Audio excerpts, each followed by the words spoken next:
Hello and welcome. What crime deserves the withdrawal of a person's citizenship, and does a country have the right to make someone stateless? Well, as Israel announces its investigation into its military raid on the humanitarian flotilla to Gaza, that is the fate facing a member of the country's parliament. The Zoabi law, as it's being called, will soon be debated as Israel tries to clamp down on internal scrutiny on the country's policy towards Gaza. Haneen Zoabi, a Palestinian Israeli and member of the Knesset, was on board the Mavi Marmara, the lead ship of the flotilla where 9 people died in the Israeli attack. International pressure is increasing on Israel as more and more details emerge from eyewitnesses describing the violence of the raid. Middle East envoy Tony Blair says that Israel's Prime Minister has agreed to allow more goods into Gaza, but the agreement does not mean an end to the blockade, which the International Red Cross has just denounced as illegal and, quote, collective punishment. The division among Israelis on how this issue is being handled is becoming evident and illustrated by the case of Haneen Zoabi, who's faced death threats and been labelled by fellow Knesset members as a terrorist and traitor. So on today's show we ask what really happened aboard the Mavi Marmara and how far will Israel go to block even internal criticism of its policies. Remember, you can join our conversation with your questions and comments. You can send an SMS or an email and we'll take your phone calls onto the show as well. Joining me now from Jerusalem is Palestinian Israeli member of the Knesset, Haneen Zoabi, who, as I mentioned, was on the Mavi Marmara, the lead ship of the Gaza flotilla, for which she is facing severe backlash from some Israelis. Ms. Zoabi is from Nazareth and was first elected to the Knesset in 2009. I welcome you to the show. Thank you, Riz. I have to ask about the backlash, particularly the death threats that you've faced and the harsh criticism from the fellow Knesset members. Beyond that, has there been any visible support from anyone in the Israeli population for what you did? Actually, yes, but we are speaking about margins, the margins of the Israeli society. I received about 120 supportive letters through my email. Some supports just my freedom of speech to speak, that I have a right to speak in the parliament and no one have the right to silence me. Others support also my participation in the flotilla and think that the siege upon Gaza is a crime and that Israel has no right neither to occupy the Palestinian people nor to put them in the siege. But most of the supportive letters I received claimed and supports my right of freedom of speech and of freedom of political activity, but they don't agree with me that I have been participated in a flotilla and that I am calling for the breaking of the siege upon Gaza. Well, some of the reaction But actually, these are margins of the Israeli. Well, I was going to say some of the reaction has been pretty terrible, including, for example, the website that calls for your execution. Considering the death threats, do you feel your life is in danger and are you entitled to protection? Actually, if I want to think rationally, I would say yes, I must be so cautious. I'm not afraid. This is not the right expression. I'm not afraid, but I must be cautious because I received now more than maybe 100 and something death threats, and because of this I have bodyguards from the Knesset which I couldn't refuse, and they accompany me everywhere I go, and even some groups have asked a permission to demonstrate in front of my house, and I have also guards inside the Knesset, not just outside the Knesset, and I feel the anger inside the Knesset. It is not just relating to death threats, it's also related, and this is more important, the political incitement against me, against the political program that I represent, against the National Democratic Party that I represent. This threats or this political delegitimization actually is more important for me than the personal risk. It is not just personal threats. Behind this personal, there is a political attempt of delegitimization. It didn't start it from Haneen. It didn't start it from my participation, because of my participation in the flotilla. It actually started after the second intifada, this process of delegitimization, and it was more hard and more severe after the war in Lebanon, and they started with incitements and persecution of Dr. Azmi Bshara, the head of the National Democratic Assembly. So it is an environment of political delegitimization, an environment of incitement. If you don't agree with the Zionist consensus, if you are not part of the Zionist consensus, then in Israel you can be a terrorist, you can be a traitor. The expression of citizenship is not a democratic, has not a democratic definition inside Israel. I even just claiming, even just defining myself as a Palestinian in Israel, they perceive this as a threat. Well, let me get on to some of the things that are happening with the Knesset and your case a little bit later. But first, let me get an email to you, if I may. It came from a viewer in the UK. Majida Dasuki Hanania wrote in to ask you, how has the flotilla attack and the death threats you've received altered your political convictions? Not at all. It didn't alter my political conviction. The answer that I gave, the answer my party gave to this incitement and death threat was that we will not change, we will not hesitate in expressing our political view. Israel is conducting war crimes and sometimes crimes against humanity. Occupation is a severe violation of human rights and of international law. The siege upon Gaza is also a crime, and we insist and we will continue to struggle towards our national and our civic rights and equality, and this does not contradict the fact that we are taking our citizenship seriously, but this citizenship must not be on the expense of our nationality, must not be on the expense of our national rights. And it's a huge compromise that we do when we say, as the Palestinians, as an indigenous people, and this is my homeland, I didn't immigrate to Israel, and this is what we say inside the Knesset, and this is not the new discourse, this is the discourse, and this is the political program of my party, and I think also this is a Palestinian consensus inside Israel. We compose here 18% of the Israeli population, and we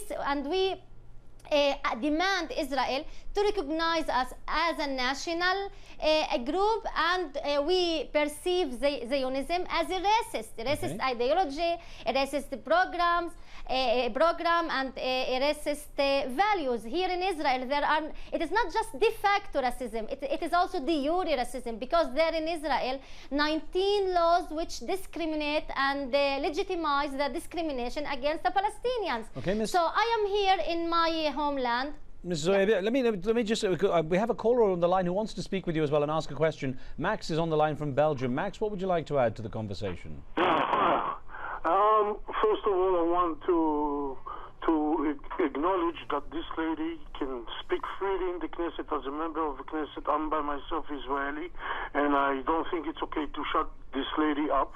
Although I'm believing more in the right movement in Israel, I wanted to know how this lady, which I'm sorry I don't know your name, but I know who you are, and I would like very much to know how you will represent me as Israeli in the Knesset. Not only the Arabs, and not only to put hate and more hate and more hate. I believe that we can live together, but I think there needs to be a way that we can do it, which you can represent me and the Arabs. Max, not only the Arabs. Let me ask Ms. Zoabi, how would you, but what Max is asking is, as a member of the Knesset, how would you represent not only the Arab interests, but also the Israeli interests? Actually, when I say a state for all of its citizens, I say state also for the Jews and for the Arabs. We have nothing against the Jews. We are against Israeli policies. We are against Zionism as a racist ideology. Actually, the Jews always, or most of the historical time, lived inside or among the Arabs and among the Muslims peacefully. So my political program is for equality and coexistence, but equal and justice coexistence between Jews and Arabs. The program, the liberal democratic program of citizenship, is a program towards also the Palestinians and also the Jews. I don't say that we must throw the Jews on the sea. I say, okay, I am here proposing a huge historical compromise to live in equal and in justice and in equal way, equal political rights between the Jews and the Arabs. So this is a huge compromise, and this is what I propose to the Jews. But the fact is very, very far from this. The fact that Israel doesn't recognize my right as an indigenous people. Sometimes she treats me as immigrants maybe, and as an unwanted guest, as a demographic risk, as security dangers. So it is Israel which doesn't accept and respect my citizenship, and this is me who is proposing not just of course defending my human and national and civic rights, but also proposing a democratic and liberal program for the Jews to live side by side in equality. I think as a Palestinian, I am here proposing a huge historical compromise. Let me get Andrew on the line. Before we take a break, let's hear what Andrew has to add from Virginia. Andrew, go ahead. Yes, hello. Last week, Congressman Sherman wanted to pass a bill to have all the supporters of the Free Gaza movement executed under the anti-terrorism law of 1996. So we share your persecution. Do you feel that Sweden might give you the Nobel Peace Prize? Okay, but listen, what I will do, Andrew, is ask Ms. Zoabi to stand by, because we're going to take a short break. When we return, we'll look at what happened on the Mavi Marmara, as well as look at the future that Ms. Zoabi faces. So stay with us. We'll be right back with more discussion.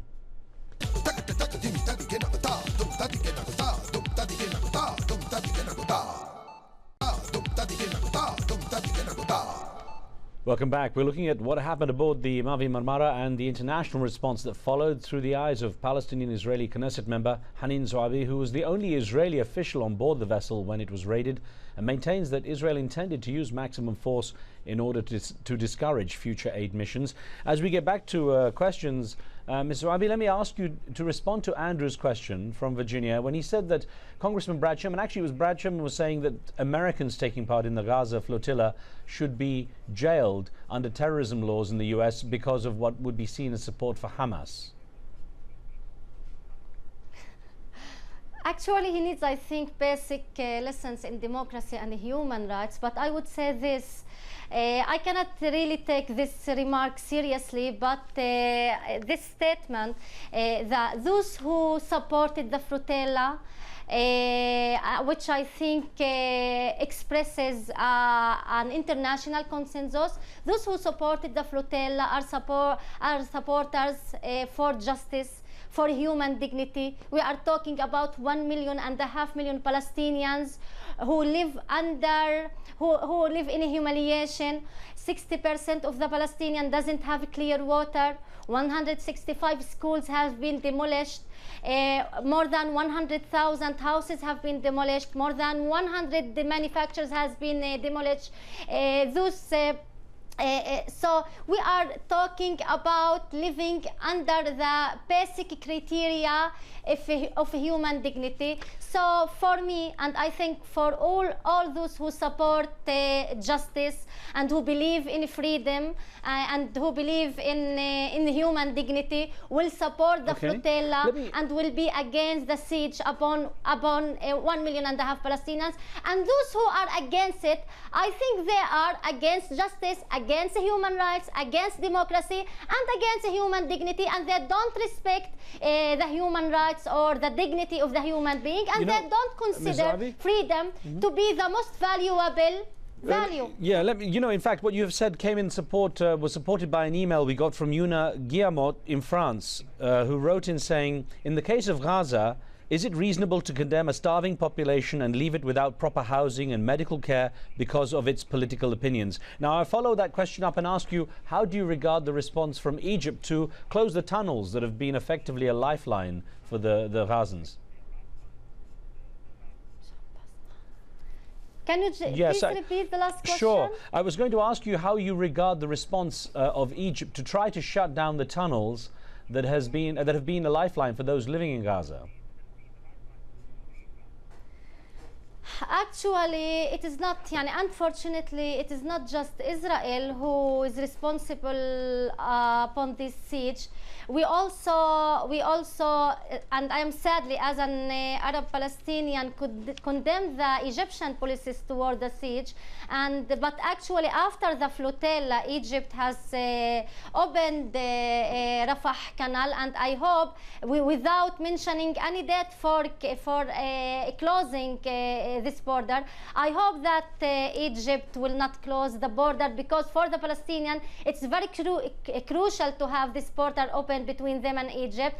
And I think, just to finish my answer, it is not the responsibility of Israel. Without the silence of the world, without the silence of the Arab countries and states, without the silence of the Arab regime, without the international silence, Israel could not continue this siege for 4 years. And we did see how just a small group of 600 political activists did what the whole Arab states and Arab regime and what the whole actually world couldn't do. So actually, this is it is not just the siege upon Gaza, it is also the siege of silence. This is the silence which accompanied this siege and which which enable Israel to continue this siege. Ask you, and we must, the flotilla is... Let me ask you, Ms. Zoabi, sorry, just because I want to get, in the few minutes we have, I want to get an idea of what you saw while on the Mavi Marmara. You were there and witnessed what was happening on the ship that was attacked, where the people were killed. Israel hasn't given a straight answer on who they think fired first. What did you see while you were on board the vessel? Actually, I see from the third floor 14 Israeli ships and 1 helicopter with tens of Israeli soldiers. This massive forces was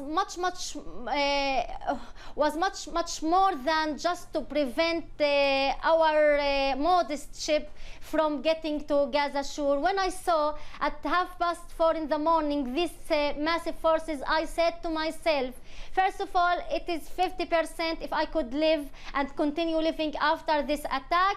Second, this massive force, we will have victims at the end of this incident.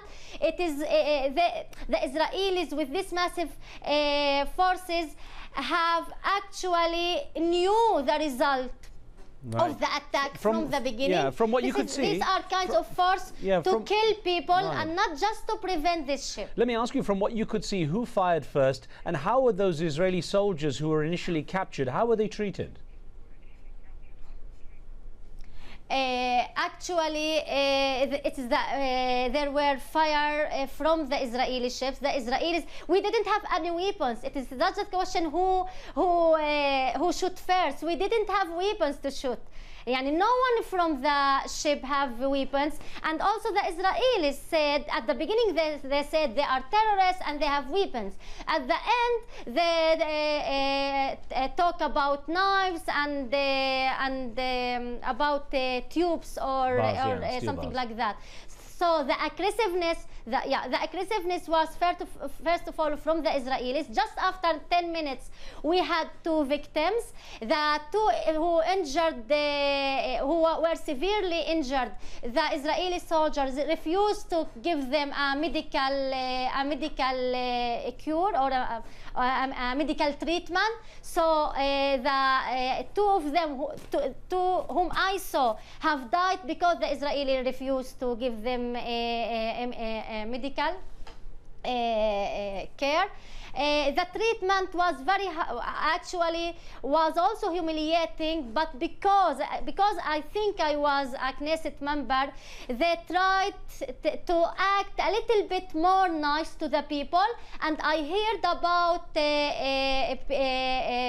activists who were beaten and who were in another room that I couldn't be there. We were kidnapped for 12 hours till 6 o'clock in the evening.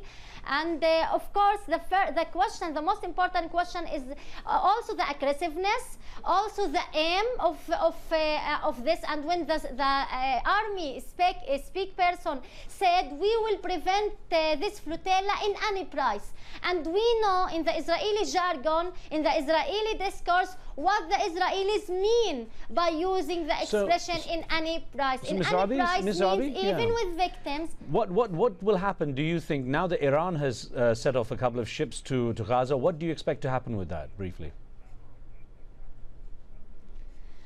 Actually, I don't know, and actually, and personally, I prefer to keep these kinds of initiative in the hands of political activists, in the hands of political movements. And I think the state has another function to support the Palestinians, any state, not just Iran. So I think this kind of initiatives is more suitable to political activists and not to the state. The function and the role of the state is more influential than flotilla. I have only 30 seconds with you. It's a real shame, but I want to know in those 30 seconds what you expect to happen to you now. I think the aim really is they cannot just revoke me from my citizenship, and they cannot revoke me from my immunity because I didn't violate the law. Neither the Israeli law nor the international law. It's Israel who violated the international law, and I accuse Israel, and all the political activists in the flotilla accuse Israel, and we insist upon international inquiry, international committee. I think that the political implication is not a simple one, because the aim is to legitimize my political views and my party. I so want to get you back on because we have so many more questions. I hope you get a chance to talk with us again soon. Thank you very much. Thank you very much. Thanks a lot. And thank you for being with us. Remember, you can catch recent episodes on Facebook as well as keep up on future topics. You can also post your questions and comments for our guests. On the next show, the YouTube wars. As more raw and unfiltered footage of global conflicts appear online, we examine the propaganda battle being waged in cyberspace and ask, are these videos becoming part of the new arsenal of war? Be sure to tune in for that. From me and the team, we'll see you next time.